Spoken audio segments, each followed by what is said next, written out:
Hi friends, ಎಲ್ರಿಗೂ ನಮಸ್ಕಾರ. Friends, ಇದು ನಾನು ಅರ್ಧ ಮಾಡಿದ್ದೆ ಗೊಜ್ಜು, ಅಷ್ಟರಲ್ಲಿ ನಂದು ವಿಡಿಯೋ ಇದಾಗೋಯ್ತು, ಫುಲ್ ಆಗೋಯ್ತು ಮೆಮೊರಿ. ಹಂಗಾಗಿ ಕಂಟಿನ್ಯೂ ಮಾಡ್ತಾಯಿದ್ದೀನಿ. ಇದೆರಡು ಒಟ್ಟಿಗೆ ಹಾಕ್ತೀನಿ ಒಂದೇ ವಿಡಿಯೋದಲ್ಲಿ. ಫ್ರೆಂಡ್ಸ್, ಇವಾಗ ಟೊಮೊಟೊ ಗೊಜ್ಜಿಗೆ ಏನೇನು ಹಾಕಬೇಕು ಅಂತ ನೀರು ಸ್ವಲ್ಪ,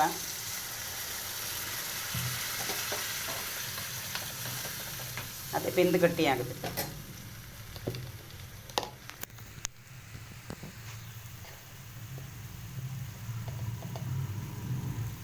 ನಿಮಗೆ ಖಾರ ಎಷ್ಟು ಬೇಕಷ್ಟು ಸಾಂಬಾರು ಪುಡಿ.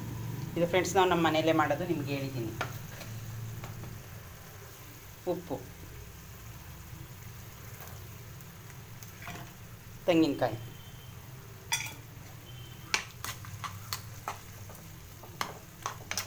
ಇಷ್ಟೇ ಫ್ರೆಂಡ್ಸ್. ಅದು ಒಂದು 5 ನಿಮಿಷ ಬೇಯಲಿ. ಫ್ರೆಂಡ್ಸ್, ಟೊಮೊಟೊ ಗೊಜ್ಜು ಬೇಯೋ ಅಷ್ಟರಲ್ಲಿ ನಾನೊಂದು ಸಿಂಪಲ್ ಚಟ್ನಿ ಮಾಡ್ತಾಯಿದ್ದೀನಿ. ಈಗಾದರೂ ಇಟ್ಕೋಬೋದು, ಹಂಗೇನಾದರೂ.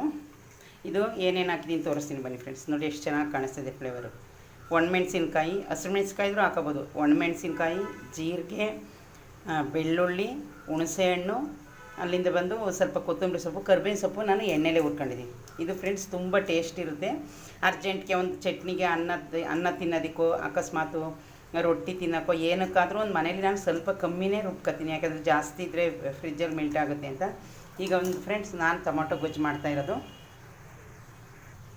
ನೋಡಿ ಫ್ರೆಂಡ್ಸ್. ಮಧ್ಯಾಹ್ನಕ್ಕೆ ನಾನು ರೈಸ್ ರೆಡಿ ಮಾಡಿದ್ದೀನಿ. ಆಯಿತು ರೈಸು. ಇವಾಗ ಚಟ್ನಿ ರುಬ್ಬಿಟ್ಟು ನಾನು ರೆಡಿ ಆಗಬೇಕು ಕೆಲಸಕ್ಕೆ. ಇದನ್ನು ಇವಾಗ ರುಬ್ತೀನಿ, ತೋರಿಸ್ತೀನಿ ಬನ್ನಿ. ಗೊಜ್ಜು ನೋಡಿ ಬೇಯ್ತಾ ಇದೆ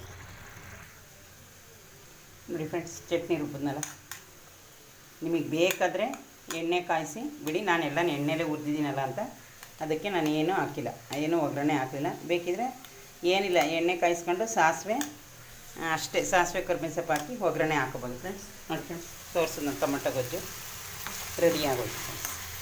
ಇಷ್ಟೇ.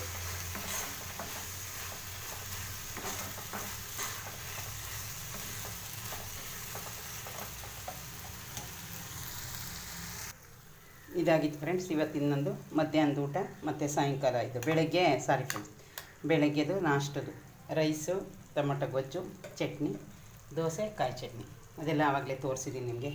ಓಕೆ ಫ್ರೆಂಡ್ಸ್, ನನ್ನ ವೀಡಿಯೋ ನಿಮ್ಗೆ ಇಷ್ಟ ಆದರೆ ಲೈಕ್ ಮಾಡಿ, ಶೇರ್ ಮಾಡಿ, ಸಬ್ಸ್ಕ್ರೈಬ್ ಮಾಡ್ಕೊಳ್ಳಿ ಫ್ರೆಂಡ್ಸ್. ಬಾಯ್.